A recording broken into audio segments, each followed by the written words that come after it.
അമേരിക്കയിലെ വീടുകൾ ഒരു അതിശയമായിട്ടാണ് എനിക്ക് തോന്നാറ്. പലപ്പോഴും ഈ ന്യൂയോർക്ക്, ന്യൂജേഴ്സി മേഖലയിലൊക്കെ നമ്മൾ വീട് തപ്പി പോവുകയാണെങ്കിൽ, വീട് വാങ്ങാനായിട്ട് പോവുകയാണെങ്കിൽ, പലപ്പോഴും മിക്കപ്പോഴും നമ്മൾ കാണുന്ന വീട് 50 വർഷം, 70 വർഷം, 100 വർഷം, ഇനി 200 വർഷം പഴക്കമുള്ള വീടുകളും വിൽപ്പനയ്ക്ക് കണ്ടിട്ടുണ്ട്. അപ്പോൾ അങ്ങനെ പഴകിയ വീടുകൾ, അതിനൊന്നും ഒരു കുഴപ്പവും ഇല്ലതാനും. അതാണ് ഏറ്റവും അതിശയകരമായ കാര്യം. നമ്മളിപ്പോൾ കേരളത്തെ നോക്കുകയാണെങ്കിൽ ഒരു 50 വർഷം കഴിഞ്ഞ് 50 വർഷം പഴക്കമുള്ള ഒരു വീടാണെങ്കിൽ അതിന് എന്തെങ്കിലും കേടുപാടുകൾ, കുഴപ്പങ്ങൾ നമുക്ക് വാങ്ങാനായിട്ട് മടിയാവും. പഴയ വീടാണ്. പിന്നെ 100 വർഷം പഴക്കമുള്ള വീടുകൾ ചുരുക്കമാണ്, വളരെ ചുരുക്കം. അത് പഴയ രീതിയിലുള്ള പണിയായിരിക്കും, ഒരുപക്ഷെ തടിയോ അതുപോലെ ഉള്ള കാര്യങ്ങൾ. ഇനി ഒരു 500 വർഷം പഴക്കമുള്ള വീടോ, അവിടെ ഡച്ച് പാലസ് എന്നും പറഞ്ഞ ഒരു ചെറിയൊരു വീട് കൊച്ചിയിലുണ്ട്. ഡച്ചുകാരോ മറ്റോ കൊച്ചി രാജാവിന് കൊടുത്തിരുന്ന വീടാണ്. ഞാൻ വിചാരിച്ച പാലസ് എന്നൊക്കെ പറയുമ്പോൾ ഒരു വലിയ കെട്ടിടമായിരിക്കും, വലിയൊരു സംഭവം ആയിരിക്കും എന്ന് കരുതിയാണ് ഒരിക്കൽ പോയത്. അതൊരു ചെറിയൊരു വീട്, ഒരു സാധാരണ ഇടത്തരം ഒരു വീട്. അതാണ് പാലസ്. ഡച്ചുകാരുണ്ടാക്കി കൊടുത്തോ എന്തോ ആണ്. അതിൻ്റെ അകത്ത് പക്ഷേ കുറച്ച് ചിത്രങ്ങളും ഒക്കെ ഉണ്ട്, ചുമർ ചിത്രങ്ങളൊക്കെ ഉണ്ട് എന്നുള്ളതാണ് അതിൻ്റെ ഒരു മെച്ചം ഇരിക്കുന്നത്. ഇനി പത്മനാഭപുരം കൊട്ടാരം 400 വർഷം മുമ്പ് പണിത്, 200 വർഷമായിട്ട് അത് ഉപയോഗിക്കുന്നില്ല.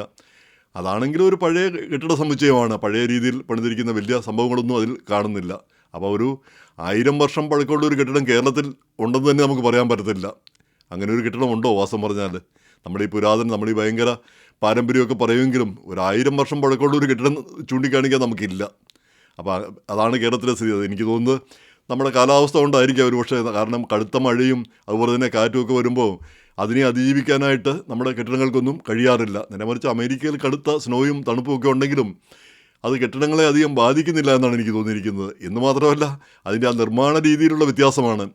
ഇപ്പോൾ ഇവിടുത്തെ പ്രധാനപ്പെട്ട ഒരു കാര്യം ഈ ഉരുക്ക് തൂണുകൾ ഇടുക, അതിൻ്റെ മുകളിൽ അതിൻ്റെ സൈഡിൽ ഭിത്തി എന്ന് പറയുന്നത് ഈ ഷീറ്റ് റോക്ക് എന്ന് പറഞ്ഞൊരു സാധനമുണ്ട്. അത് നമ്മൾ കൈകൊണ്ടിടിച്ചാൽ അത് പൊടിഞ്ഞു പോകുന്നൊരു സാധനമാണ്.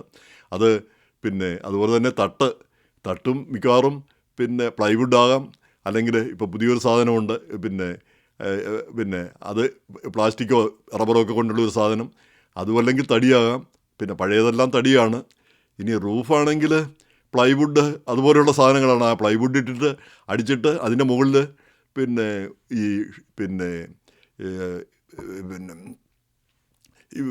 ഒരു നാട്ടിലത് ഇല്ലയെന്ന് തോന്നുന്നു, ഈ റബ്ബറോ പ്ലാസ്റ്റിക്കോ ഒക്കെ കൊണ്ടുള്ള ഒരു സാധനം അത് അടിച്ചു വെക്കുക, അത് ഒട്ടിച്ചു വെക്കുക.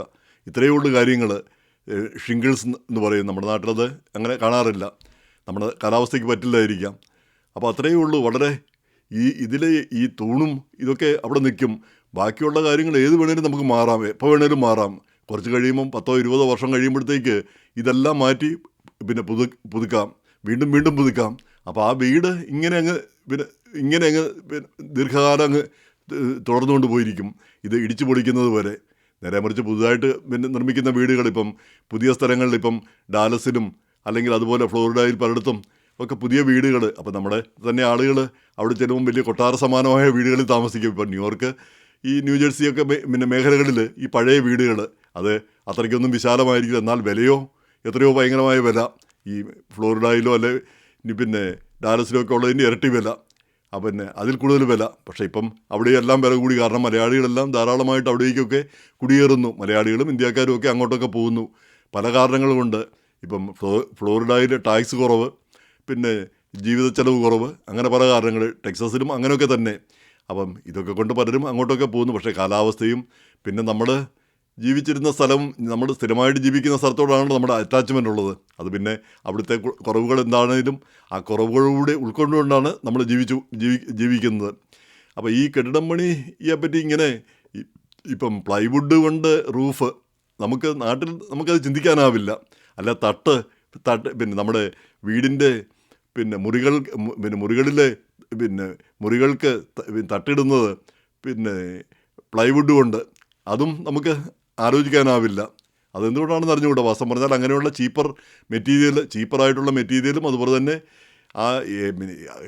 എപ്പോൾ വേണമെങ്കിലും മാറാവുന്ന മെറ്റീരിയലുകൾ, ഈ സാധനങ്ങളെല്ലാം എപ്പോൾ വേണമെങ്കിലും മാറാം. ഇപ്പോൾ ഷീറ്റ് റോക്ക്, ഭിത്തി, നമ്മുടെയൊക്കെ നാട്ടിലെ ഭിത്തി എന്നൊക്കെ പറഞ്ഞാൽ ഈ കോൺക്രീറ്റ് കൊണ്ടും കല്ലുകൊണ്ടും ഒക്കെ കെട്ടിപ്പൊക്കി അത് അതിഭയങ്കരമായ ഒരു കോട്ട പോലെയാണ് നമ്മുടെ വീടുകൾ പണിയുന്നത്. അപ്പോൾ അത് ദീർഘകാലം നിലനിൽക്കണമെന്നൊക്കെ കരുതി.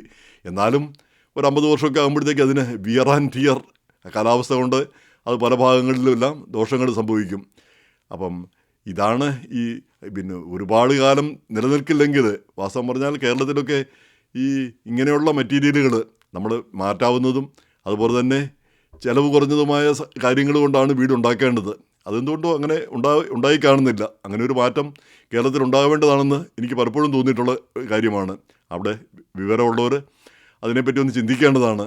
ഈ ആവശ്യം ഇപ്പം നമ്മുടെ നാട്ടിൽ തടി കിട്ടാനില്ല, മണൽ പോലും കിട്ടാനില്ല. ഇപ്പം ഈ മണൽ വാരുന്ന ആളുകൾ മണൽ മാഫിയ എന്നാണ് പറയുന്നത്. ഈ മണൽ വാരി വിറ്റാൽ എന്തോ കിട്ടാനാ? ഇപ്പം ഒരു മരം മുറി ചാനലിനെ പറ്റി നമ്മൾ കേൾക്കാറുണ്ട്. ഒരു ചാനൽ തുടങ്ങാൻ മാത്രം പിന്നെ മരം മുറിക്കണമെങ്കിൽ എത്ര മരം മുറിക്കേണ്ടി വരും? എത്ര മരം മുറിച്ച് വിറ്റാലാണ് ഒരു ചാനൽ തുടങ്ങാൻ പറ്റുക? ഒരു ചാനൽ തുടങ്ങാൻ എത്രയോ കോടി രൂപ വേണം. അപ്പോൾ അത്രമാത്രം മരം മുറിച്ച് വിട്ടിട്ടുണ്ടോ? അത്രമാത്രം മരം മുറിക്കാൻ പറ്റുമോ?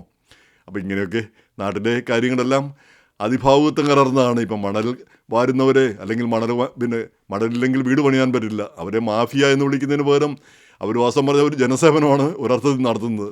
അപ്പം മണൽ കിട്ടാൻ വേറെ മാർഗ്ഗമില്ല, അല്ലെങ്കിൽ വേറെ മാർഗ്ഗം ഉണ്ടാക്കിയിട്ട് നമുക്ക് പറയാൻ പറ്റും ഈ ഇവിടുന്ന് വാരരുത് ഭയങ്കര കുറ്റമാണെന്നുള്ള രീതി. ഇങ്ങനെ ഓരോ കാര്യത്തിലും ഒരു പുതിയ ചിന്താഗതി പുതിയ കാര്യങ്ങൾ നമ്മുടെ നാട്ടിലുണ്ടാവുന്നില്ല. ചിലവ് കുറവ്, നമ്മുടെ പരിസ്ഥിതിക്ക് അനുസൃതം, ഈ നമ്മുടെ പരിസ്ഥിതി പിന്നെ മരങ്ങൾ വെട്ടാതെയും പിന്നെ മണൽ അധികം കോരാതെയും അങ്ങനെയൊക്കെയുള്ള കാര്യങ്ങൾ. അപ്പോൾ അത് ഈ അമേരിക്കയിലാണ് ഇതൊക്കെ ധാരാളമായിട്ടുണ്ട്. എങ്കിൽ കൂടി പിന്നെ സായിപ്പ് ഇങ്ങനെയാണ് വീടുകളൊക്കെ ആദ്യകാലം മുതൽ നിർമ്മിച്ചുകൊണ്ടിരുന്നത്. അതുകൊണ്ടാണ് 200, 250, 300 വർഷം പഴക്കമുള്ള വീടുകൾ ഇപ്പോഴും ഒരു കുഴപ്പമില്ലാതെ ആളുകൾക്ക് ഉപയോഗിക്കാൻ പറ്റുന്നത്. അപ്പോൾ ആ ഒരു സംവിധാനം, ആ ഒരു മാറ്റം നമ്മുടെ നാട്ടിലും ഉണ്ടാകേണ്ടതാണെന്ന് തോന്നുന്നു. ഒരുപക്ഷെ നമ്മുടെ കാലാവസ്ഥയ്ക്ക് അനുസൃതമായ രീതിയിൽ. ഇപ്പോൾ പ്ലൈവുഡ് അവിടെ ഒരുപക്ഷെ ഉപയോഗിക്കാൻ പറ്റില്ലായിരിക്കും. കാരണം ഈർപ്പം, ഈ പിന്നെ അന്തരീക്ഷത്തിലെ ഈർപ്പം പിന്നെ കൊണ്ടത് പിന്നെ അത് നനുത്തു പോവുകയോ അല്ലെ തണുത്തു പോവുകയോ ഒക്കെ ചെയ്ത് കഴിഞ്ഞാൽ അത് ചിലപ്പം പിന്നെ ഉപയോഗശൂന്യമായി പോകും. പിന്നെ ഒരുപക്ഷെ എനിക്ക് അറിഞ്ഞുകൂടാ, ഇവിടെ ആ പ്രശ്നം വരുന്നില്ല. അപ്പോൾ അങ്ങനെയൊക്കെയുള്ള പ്രശ്നങ്ങളായിരിക്കാം ഒരുപക്ഷെ കാരണം. പക്ഷെ എന്നാലും ഒന്ന് മാറി ചിന്തിക്കേണ്ടതാണെന്ന് പലപ്പോഴും തോന്നാറുണ്ട്.